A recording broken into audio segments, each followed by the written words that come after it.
Rusia tampaknya tak akan kekurangan senjata dan peralatan militer dalam perang di Ukraina. Terkini, helikopter tercanggih pengintai KA-52M dikerahkan.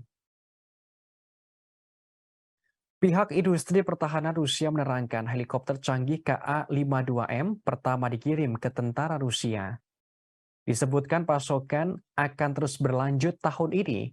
Menurut informasi, kini ada 10 helikopter dipasok untuk penerbangan tentara Rusia. Pabrik penerbangan Arsenyevsky akan terus melakukan produksi helikopter semacam itu. Sebagaimana diketahui, situasi pertempuran Rusia dan Ukraina semakin memanas.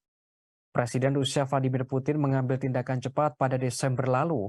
Ia mendesak pabrik senjata untuk mempercepat memproduksi alutsista militer. Presiden Putin mengunjungi pabrik senjata Rusia di Tula pada Jumat 23 Desember lalu. Kepala negara Rusia meminta kepada para kepala industri pertahanan Rusia untuk meningkatkan produksi. Mereka didesak mempercepat produksi senjata yang diperlukan perang, termasuk semua senjata, peralatan, dan perangkat keras militer.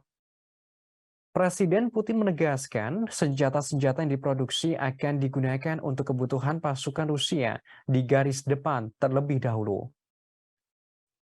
Orang nomor satu di Rusia optimis akan memenangkan peperangan di Ukraina. Meskipun Ukraina menerima bantuan miliaran dolar untuk militer dari Barat.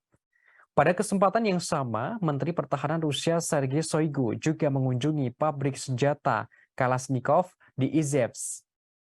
Pemerintah Rusia akan secara signifikan meningkatkan pesanan dari pabrik tersebut tahun depan.